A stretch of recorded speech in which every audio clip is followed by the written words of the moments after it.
یہ کہانی اس بنگلے کی ہے جہاں ایک سیاہ تاریخ لکھی جا رہی تھی، جسے جیفری ایپسٹین نے 1990 میں $2 ملین میں خریدا۔ جیفری ایپسٹین بظاہر ایک خاموش مزاج نہایت ذہین اور ارب پتی فائنانسر تھا۔ مہنگے سوٹ، نجی طیارے، پرتعیش جزیرے اور دنیا کے طاقتور ترین لوگوں تک رسائی، یہ سب اس کی پہچان تھے۔ لیکن یہ سب کیسے ہوا؟ آئیے جانتے ہیں سنو جانو کی اس ویڈیو میں۔ ایپسٹین نے 1970 کی دہائی میں ایک استاد کے طور پر کیریئر شروع کیا، مگر حیران کن طور پر جلد ہی وہ وال سٹریٹ کے ایلیٹ حلقوں میں داخل ہو گیا اور اس کی اس دولت میں تیزی آ گئی۔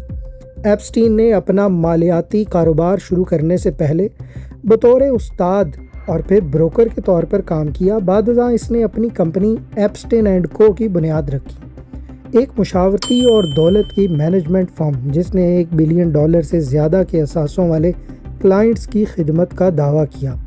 کہانی اس وقت شروع ہوتی ہے جب ایپسٹین نے 1990 میں $2 ملین مالیت کا مین ہٹن ٹاؤن ہاؤس خریدا، لیکن اس گھر میں امریکہ کا ایک تاریک راز لکھا جانا تھا۔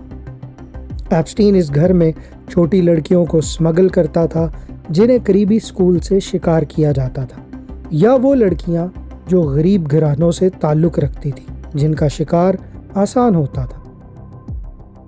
ایپسٹین کئی بار گرفتار ہوا مگر پھر چھوڑ دیا جاتا۔ سال 2008 میں ایپسٹین کو ایک متنازع پلی ڈیل ملی، یعنی اس نے نسبتاً معمولی سزا کے بدلے بڑے مقدمات سے بچاؤ حاصل کر لیا۔ یہ معاہدہ آج بھی امریکی عدالتی تاریخ کے سب سے مشکوک فیصلوں میں شمار ہوتا ہے۔ متاثرہ لڑکیوں کو لگا کہ طاقتور آدمی ایک بار پھر قانون سے بچ نکلا۔ سال 2019 میں برسوں بعد ایپسٹین کو دوبارہ گرفتار کر لیا گیا۔ اس بار الزامات سنجیدہ تھے اور ثبوت بھی مضبوط۔ دنیا بھر کی میڈیا نظریں اس کیس پر جمی ہوئی تھیں۔ سب کو لگ رہا تھا کہ اب اصل سچ سامنے آئے گا، وہ نام، وہ راز، وہ تعلقات۔ اگست 2019 میں نیو یارک کی جیل میں ایپسٹین عدالت میں پیشی سے پہلے مردہ پایا گیا۔ 11-hour video agents reviewed when they investigated the death of convicted child predator Jeffrey Epstein. Government officials say it's proof that no one entered his cell tier. Malfunctioning equipment meant only one camera recorded the general area. That camera captured part of the common area, including the officer's station and a sliver of the staircase leading to Epstein's cell. Deputy FBI Director Dan Bonjean says what it shows. The primary entrance is here. The pathway from the entrance to the stairs is completely out of view of the camera, leaving ample room for someone to enter unseen. This is the last time Epstein is believed to have been seen on camera. Stairs to his cell. سرکاری report کے مطابق یہ خودکشی تھی، لیکن نگرانی کے کیمرے خراب تھے، گارڈز کی غفلت اور اتنے بڑے کیس کا اچانک خاتمہ، ان سب نے شکوک و شبہات کو جنم دیا۔ اسی لمحے ایک جملہ دنیا بھر میں گونجنے لگا: ایپسٹین ڈڈ ناٹ کل ہمسیلف۔ اصل کہانی اس کے موت کے بعد تب شروع ہوئی جب امریکی محکمہ انصاف نے کچھ فائلیں ریلیز کی۔ ایک نہیں، کافی بڑے بڑے نام اس فائل میں سامنے آئے جو اس کے تعلق دار تھے، مگر وہ کون سے نام تھے اور ان کا کیا کردار تھا؟ آج کی یہ سیریز چند کرداروں کی کہانی ہے۔ اینڈریو ماؤنٹ بیٹن، برطانیہ کا شہزادہ۔ اس سے بے شمار سوالات ہوئے کہ ایپسٹین سے اس کا کیا تعلق تھا۔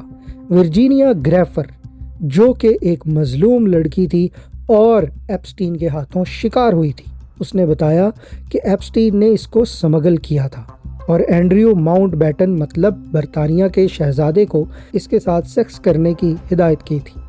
تب اس کی عمر صرف 16 سال تھی۔ ورجینیا گریفر مطلب مظلوم لڑکی نے ایک بیان میں کہا، شہزادہ اینڈریو سمجھتا تھا کہ میرے ساتھ سیکس کرنا اس کا پیدائشی حق ہے۔ ورجینیا کہتی ہے، مجھے اب بھی یاد ہے کہ میں پہلی بار مارا لاگو ریزورٹ کے صاف ستھرے سرسبز میدان پر چل رہی ہوں۔ یہ صبح کا وقت تھا، میرے والد کی شفٹ صبح 7 بجے شروع ہوئی اور میں نے ان کے ساتھ کام کرنے کے لیے ان کے ساتھ ہی جانا تھا۔ موسم کی ہوا پہلے سے ہی بھاری اور نمدار تھی اور کلب کی 20 ایکڑ اراضی پر سبزہ اور لان چمکتا دکھائی دے رہا تھا۔ میرے والد ریزورٹ کے کمروں میں ایئر کنڈیشننگ یونٹس کی دیکھ بھال کے ذمہ دار تھے۔ مجھے یاد ہے کہ میرے والد نے مجھے ہائرنگ مینیجر کے سامنے پیش کرنے سے پہلے ایک مختصر دورہ کروایا۔ مینیجر نے مجھے ملنے کی خواہش ظاہر کی۔ اس پہلے دن مجھے ایک یونیفارم بھی دیا گیا، ایک سفید پولو شرٹ جس پر مارا لاگو ریزورٹ کا کریسٹ کا نشان لگا ہوا تھا، اور ایک مختصر سفید سکرٹ اور ایک نام کا ٹیگ بھی تھا جس پر لکھا ہوا تھا جینا، کیونکہ مجھے گھر میں سب جینا کہہ کر ہی بلاتے تھے۔ میرے والد نے مجھے ٹرمپ سے ملوایا۔ میرے والد نے ٹرمپ کو بتایا یہ میری بیٹی ہے۔ ٹرمپ مجھ سے مل کر بہت خوش ہوئے۔ انہوں نے مجھ سے پوچھا کیا میں بچوں کی دیکھ بھال کر سکتی ہوں۔ انہوں نے بتایا کہ میرے یہاں بہت سے گھر ہیں جو میں نے اپنے دوستوں کو کرائے پر دے رکھے ہیں۔ کچھ ہی دن میں مجھے امیروں کے بچوں کی دیکھ بھال کے اضافی پیسے ملنا شروع ہو گئے، لیکن یہ میرا دن کا کام تھا جس نے مجھے ایک بہتر مستقبل کا پہلا حقیقی ویژن دیا۔ وہاں سپا بھی موجود تھا، پرتعیش فینشز اور بے عیب چمکتی ہوئی سجاوٹ کے ساتھ سنہری رنگ کا تھا۔ وہاں گولڈ کے بڑے بڑے نہانے والے ٹب موجود تھے، جیسے کوئی دیوتا یہاں نہاتا ہو۔ میری چائے بنانے اور کمروں کو صاف رکھنے کی ذمہ داری نے مجھے اس سپا سے دور رکھا، جہاں سے جب لوگ نکلتے تو مساج کے بعد تھکاوٹ یا پریشانی ان سے دور نظر آتے۔ میں نے سوچا کہ شاید درست مساج کی تربیت مجھے بھی اس کا موقع دے کہ میں دوسروں کو شفا یاب کر کے خود بھی پرسکون محسوس کر سکوں۔ ایک دن میں اپنی 17ویں سالگرہ سے پہلے ایک دوپہر سخت گرمی کے دن میں ریزورٹ کی جانب جا رہی تھی جب میرے پیچھے ایک کار آہستہ سے رکی جس میں برطانیہ کی ایک خاتون غسلین میکسویل موجود تھی۔ پچھلی سیٹ پر بیٹھی اس خاتون نے کار چلاتے ہوئے اپنے ڈرائیور جان کو کہا، رکو جان۔ ڈرائیور جان نے کار روکی اور اندر سے ایک خاتون یعنی میکسویل گاڑی سے باہر نکلی اور آہستہ آہستہ میرے پیچھے آنا شروع ہو گئی۔ میں نہیں جانتی تھی کہ ایک درندہ میرا پیچھا کر رہا تھا۔ سپا اس گرم دوپہر میں خالی تھا۔ میں سپا پہنچ چکی تھی اور فرنٹ ڈیسک پر پڑی ایک کتاب کو پڑھنا شروع کر چکی تھی۔ وہ خاتون میرے پاس آئی۔ میں نے نظر اٹھا کر اس کی جانب دیکھا۔ اس کی عمر 30 سال کے لگ بھگ تھی۔ اس نے کون سے کپڑے پہنے ہوئے تھے یہ مجھے یاد نہیں، مگر مجھے یقین تھا اس کا پرس اس قدر قیمتی تھا کہ شاید میرے والد کے ٹرک سے بھی زیادہ مہنگا ہے۔ خاتون نے میری جانب ہاتھ بڑھایا اور کہا، میرا نام میکسویل ہے۔ اس نے میری کتاب کی جانب دیکھا جو میں پڑھ رہی تھی۔ میکسویل نے مجھ سے کہا، تمہیں مساج میں دلچسپی ہے؟ کیا ہی خوبصورت بات ہے۔ اپنی چائے سرو کرنے کی ڈیوٹی کو نبھاتے ہوئے میں نے خاتون کو چائے پیشکش کی جو اس نے قبول کر لی۔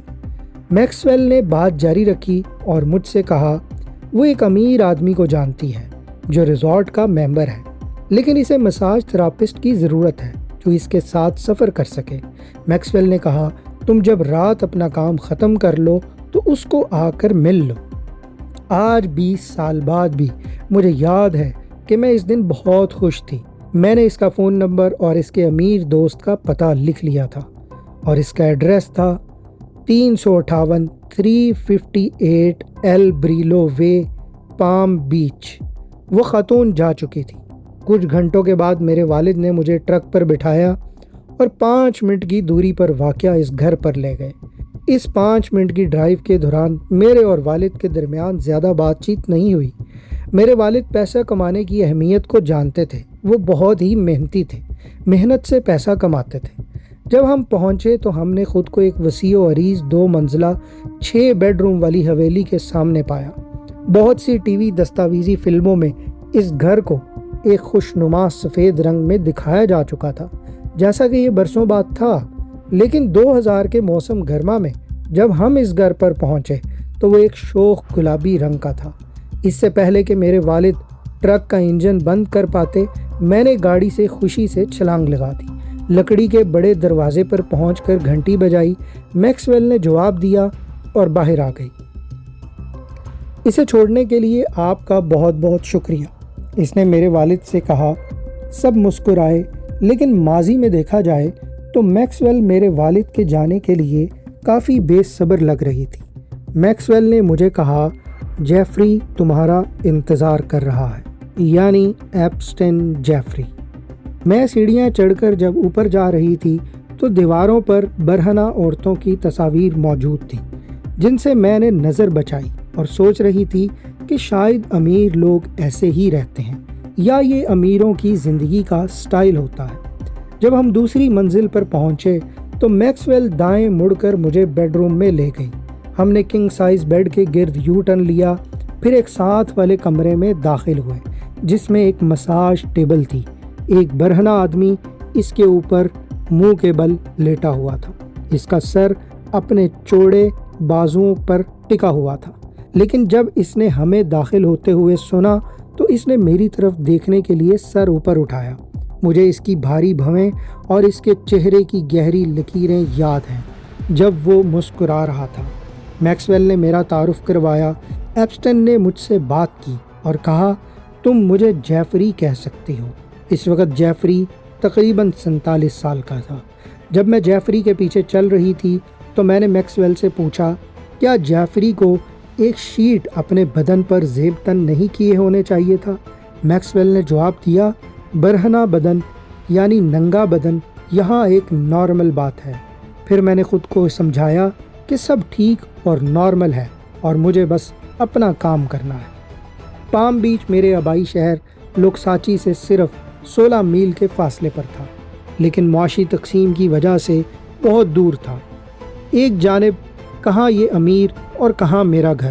مجھے یہ جاننے کی ضرورت تھی کہ امیر لوگ کیسے کام کرتے ہیں۔ اس کے علاوہ جب میز پر موجود جیفری نامی یہ شخص عریاں تھا، ایسا نہیں ہے کہ میں اس کے ساتھ اکیلی تھی۔ حقیقت یہ ہے کہ ایک عورت میرے ساتھ تھی اور میرا سانس لینا کچھ آسان ہو گیا تھا۔ میکسویل نے مجھے حقیقی مساج کا سبق دینا شروع کیا، یعنی جیفری کا مساج۔ اس نے کہا، مالش کرتے وقت مجھے کلائنٹ کی جلد پر ہر وقت ایک ہتھیلی رکھنی چاہیے تاکہ اسے کبھی چونکا نہ جائے۔ تسلسل اور بہاؤ مساج میں کلیدی ہیں، اس نے وضاحت کی۔ ہم نے اس کی ایڑیوں سے شروع کیا، پھر اس کے جسم سے اوپر لے گئے۔ جب ہم اس کے کولوں کے پاس پہنچے تو میں نے اس کی پیٹھ کے نچلے حصے پر اترتے ہوئے ان سے گزرنے کی کوشش کی، لیکن میکسویل نے اپنے ہاتھ میرے اوپر رکھے اور انہیں اپنے پیچھے کی طرف لے گئی۔ یہ ضروری ہے کہ آپ کے جسم کا حصہ کوئی بھی حصہ نظر انداز نہ ہو، میکسویل نے مجھے کہا۔ اگر تم ادھر ادھر جاؤ گی تو خون صحیح طور پر حرکت نہیں کرے گا۔ مساج کرتے ہوئے میں نے دیکھا کہ کس طرح قدم با قدم وہ دونوں یعنی ایپسٹن اور میکسویل میرے دفاع یعنی حدود کو توڑ رہے تھے۔ جب بھی میں بے چینی محسوس کرنے لگتی، میکسویل مجھے کہتی، میں حد سے زیادہ رد عمل یعنی ریئیکٹ کر رہی ہوں، اور اس طرح یہ مساج تقریباً آدھا گھنٹہ چلا، جو بظاہر ایک جائز قسم کا مساج تھا۔ ایپسٹن نے مجھ سے پوچھا، کیا تمہاری بہنیں ہیں؟ میں نے جواب دیا، نہیں، میرے 2 بھائی ہیں۔ پھر اس نے کہا، تم ہائی اسکول کہاں جاتی ہو؟ میں نے اسے بتایا کہ میں 9ویں جماعت کے بعد اسکول چھوڑ چکی ہوں کیونکہ مجھے پیسے کمانے تھے۔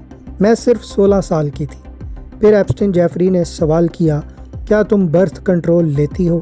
ملازمت کے اس انٹرویو میں یہ ایک عجیب سا سوال تھا۔ ایپسٹن نے فوراً کہا کہ یہ مجھے جاننے کا صرف ایک طریقہ ہے اور کچھ نہیں۔ تم بڑھیا کام کر رہی ہو، اس نے میرے ہاتھوں میں ہاتھ ڈالتے ہوئے کہا۔ ایپسٹن نے مجھ سے میرے پہلے جسمانی تعلقات کے بارے میں بھی سوال کیا۔ میں نے یہ بہت برا محسوس کیا، لیکن پھر یہ سوچ کر کہ ایپسٹن کو برا نہ لگے، میں نے اپنے بچپن کے متعلق بتاتے ہوئے اپنے ایک بوائے فرینڈ کے متعلق بتایا جس نے مجھے دھوکہ دیا تھا۔ ایپسٹن نے مجھے مخاطب کرتے ہوئے کہا، شرارتی لڑکی۔ میں نے فوراً سے پہلے ایپسٹن کو جواب دیا کہ میں قطعی طور پر ایک آوارہ لڑکی نہیں ہوں۔ میرا بچپن بس ایک رف بچپن تھا، ایک آوارہ گرد بچپن تھا اور غربت تھی۔ میں بس غلط جگہوں اور غلط لوگوں میں پھنس چکی تھی۔ ایپسٹن نے جواب دیا، کوئی بات نہیں، مجھے شرارتی لڑکیاں پسند ہیں۔ اس حالت میں ایپسٹن شہوت سے بھرا ہوا تھا۔ میں گھبرا گئی تھی اور اٹھ کھڑی ہوئی تھی، مگر میکسویل نارمل تھی۔ اس نے ایپسٹن سے کہا، کیا تم دل کے خون کا بہاؤ درست کرنا چاہتے ہو؟ جیفری ایپسٹن اپنی شرمگاہ کو ہاتھ میں لیے اور اس کے کچھ لمحے بعد وہ اپنے ہاتھ سے وہ سب کچھ کر چکا تھا۔ میں ایک دم چونک گئی اور تھوڑا سا پیچھے ہو گئی۔ مساج کے بہانے سب کچھ ہو چکا تھا۔ میری سمگلنگ کی کہانی کا آغاز ہو چکا تھا۔ اس منزل پر ایک درندے کے ہاتھوں مگر ایک مانوس خالی پن نے مجھے سیلاب میں بہا دیا تھا۔ میں نے کتنی بار کسی پر ایمان رکھا تھا صرف مجروح اور ذلیل ہونے کے لیے۔ میں محسوس کر سکتی تھی کہ میرا دماغ بند ہو چکا ہے۔ میرا جسم اس کمرے سے نکل نہیں سکتا تھا، لیکن میرا دماغ ٹھہرنے کا متحمل نہیں تھا۔ اس لیے میرے دماغ نے مجھے ایک قسم کے آٹو پائلٹ پر ڈال دیا تھا، یعنی میرا دماغ میرے کنٹرول سے باہر ہو چکا تھا۔ یہ شاید میرا تابع دار اور زندہ رہنے کا عزم تھا۔ بہت سی نوجوان خواتین، جن میں میں خود بھی شامل ہوں، کو ایپسٹین کے دھوکے میں آنے پر تنقید کا نشانہ بھی بنایا گیا، یہاں تک کہ جب ہم جانتے تھے کہ وہ ہم سے کیا چاہتا ہے، ہم بدسلوکی کا شکار کیسے ہوئیں۔ کچھ لوگوں نے تو یہ بھی پوچھا کہ جب آپ آسانی سے دور جا سکتی تھی تو پھر یہ سب کیسے ہوا۔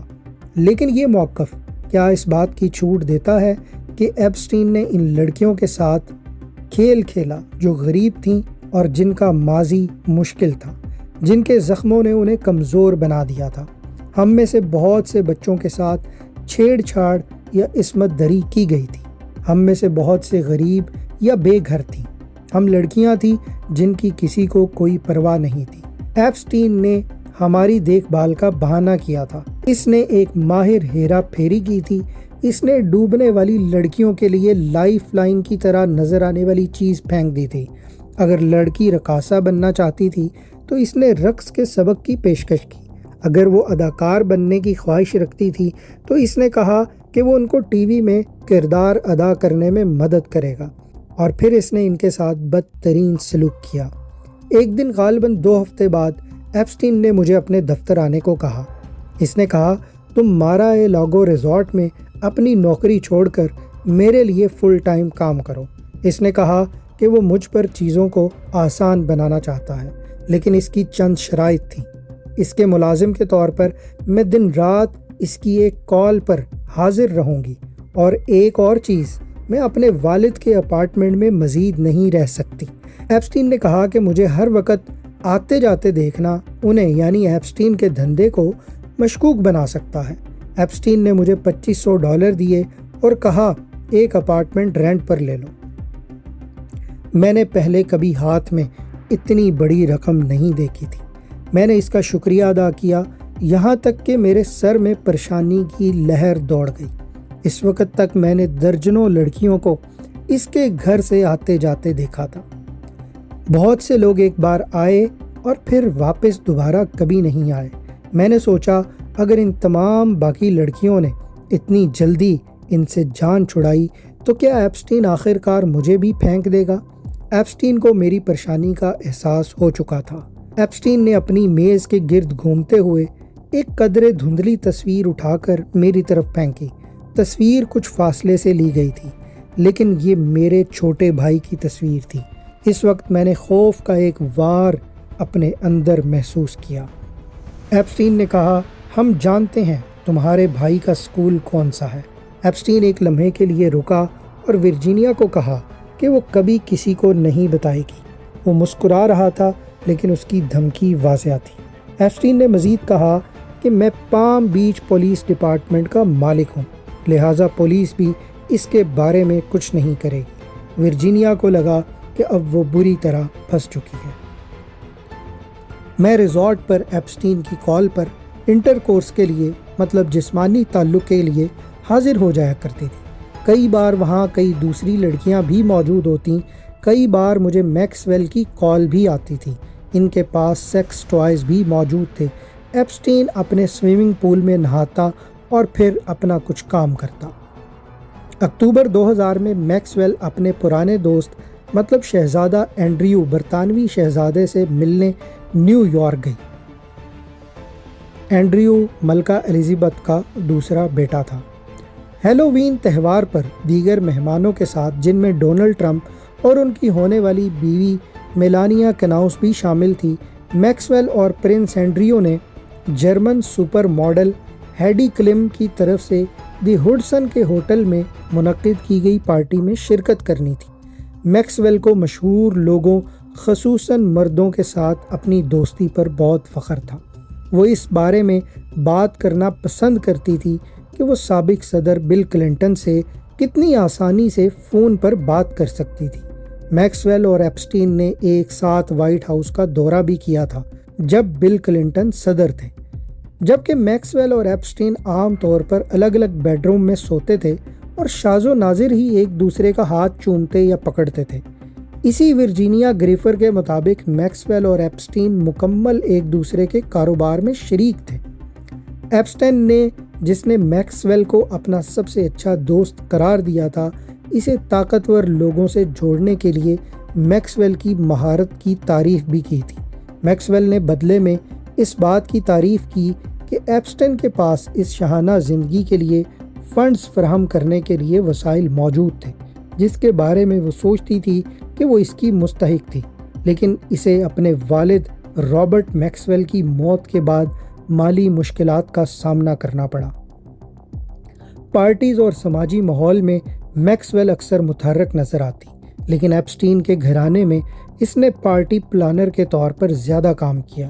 لڑکیوں کے پیریڈ کا شیڈول، لڑکیوں کا اہتمام کرنا، جنہیں اس نے ایپسٹین کے ساتھ جنسی تعلقات کے لیے بھرتی کیا تھا۔ ورجینیا دیکھ چکی تھی کہ ایپسٹین اور میکسویل بوائے فرینڈ اور گرل فرینڈ کم بلکہ ایک درندے کے دو حصے تھے۔ ورجینیا اپنی زندگی سے تنگ غم سے نجات کے لیے گولیاں کھانا شروع ہو چکی تھی، اور میکسویل کے تجویز کردہ ڈاکٹر بھی اس کو دیکھ چکے تھے۔ ایک دن ایپسٹین نے ورجینیا کو اپنے ایک دوست کے ہاں جانے کا کہا جو شادی شدہ تھا اور اس کی بیوی پریگننٹ۔ ایپسٹین نے ورجینیا کو ہدایت کی کہ ورجینیا اس کے دوست کا خیال رکھے گی، بالکل ایسے جیسے وہ ایپسٹین کا خیال رکھتی ہے۔ وہ شخص ایک بہت بڑا بلینئر تھا۔ ورجینیا نے بتایا کہ بلینئر نمبر 1 تھا۔ ورجینیا کہتی ہے، میں نے ٹیکسی لی اور بریکرز میں واقع اس امیر آدمی کے گھر چلی گئی، جہاں میں نے اس کی پریگننٹ بیوی کی دیکھ بھال بھی کرنی تھی۔ میکسویل نے مجھے کہا تھا کہ اس کی بیوی کا مساج احتیاط سے کرے۔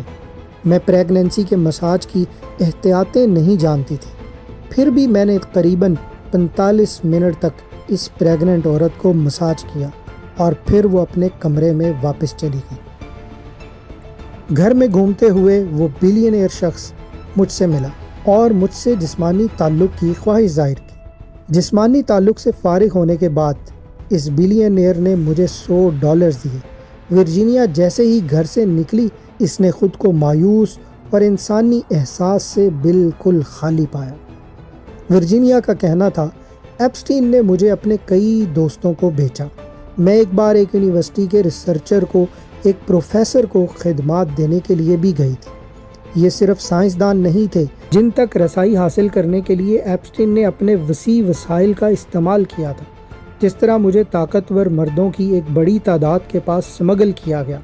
ان میں ایک الیکشن کا امیدوار سیاست دان بھی تھا جو جلد ہی ایک مغربی ریاست میں الیکشن جیتنے والا تھا، اور ایک سابق امریکی سینیٹر تھا۔ مارچ 2001 کو ہم لندن میں تھے، ورجینیا کہتی ہے، میکسویل کے ایک اپارٹمنٹ میں۔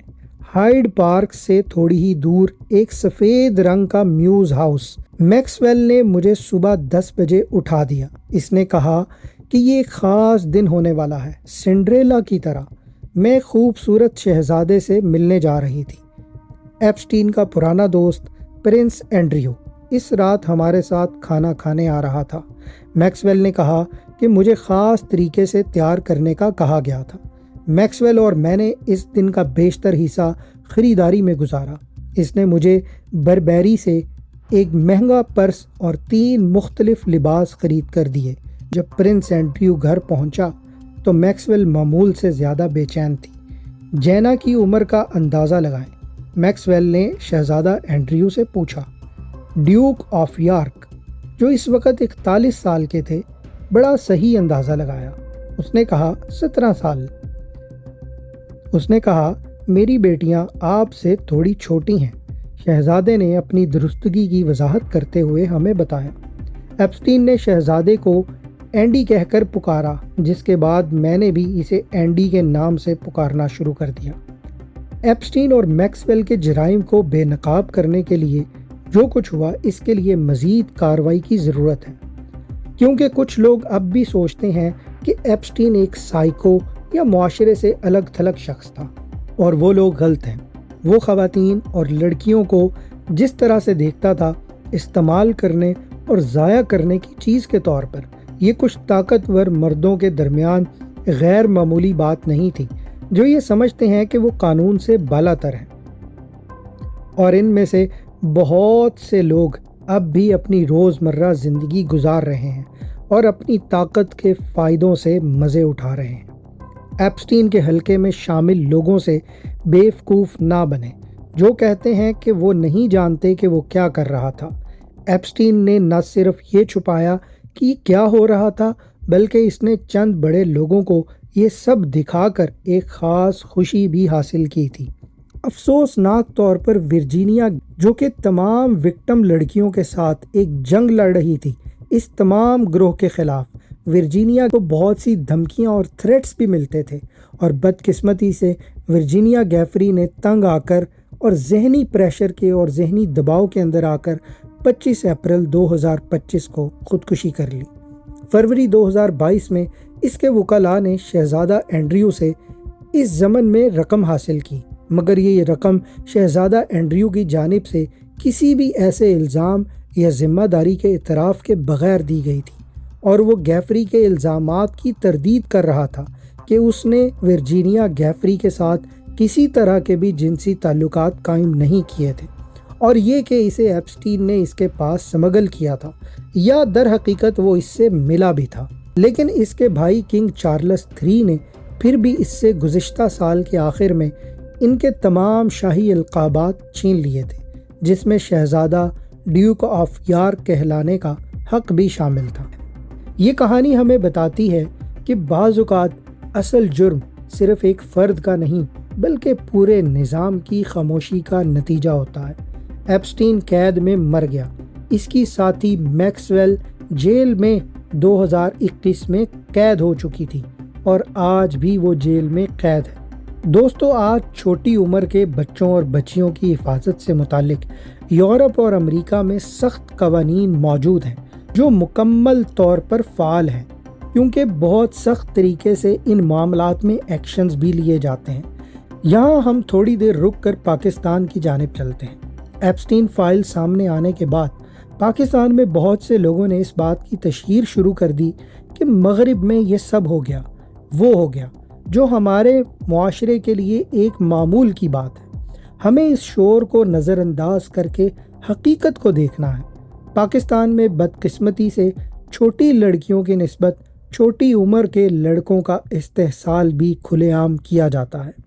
2021 میں مفتی عبدالعزیز 3 سال لگاتار ایک بچے کا استحصال کرتا رہا، لیکن اس کی ویڈیو 3 سال بعد جب ریلیز کی گئی تو اس کو قید میں ڈال دیا گیا۔ مگر دینی مدارس میں بچوں کے ایبیوز اور سیکس کا نظام اور کیسز اب بھی رپورٹ ہوتے ہیں۔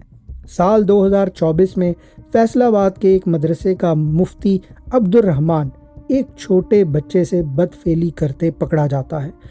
پاکستان کا ایک اور اسلامی اسکالر مفتی ابتسام الہی ظہیر اس ریپر کی ضمانت کروا لیتا ہے، اور بچوں کا یہ شکاری جیل سے باہر آ جاتا ہے۔ یہ کیسز آج بھی اس مدرسہ نظام میں خاموشی سے ہو رہے ہیں، مگر سب خاموش تماشائی بنے ہوئے ہیں۔ یہاں تو ملینز آف ڈالرز یا پیسوں کی بھی بات نہیں ہے، جیسا کہ ایپسٹین کے پاس بے پناہ دولت موجود تھی۔ پھر ایسا نظام کیوں اور کس لیے؟ صرف ذاتی شہوت کے لیے؟ سال 2000 کے بعد مسلسل رپورٹس کے مطابق پاکستان میں دینی مدرسوں میں ریپ ہوتے ہوئے بچوں کی تعداد میں روز بروز اضافہ ہوا ہے، جہاں ماں باپ اپنے غریب بچے کو دن رات کے لیے وقف کر دیتے ہیں، اور وہ بچے وہیں پر عوام کی دی جانے والی خیرات پر پلتے رہتے ہیں، جن کا بھرپور طریقے سے استحصال کیا جاتا ہے، مگر ہر طرف خاموشی رہتی ہے۔ کوئی بڑے سے بڑا فلاسفر، سائنسدان اور سیاستدان اس معاملے پر کبھی بولتا دکھائی نہیں دیتا۔ لیکن پاکستان میں شاید مذہبی اثر و رسوخ بچوں کے اس دھندے کو بچا لیتا ہے۔ لیکن سنیے، یورپ اور امریکہ میں 1999 سے اس دھندے کو ایک سپاٹ لائٹ نامی تحقیق میں بند کر دیا گیا تھا۔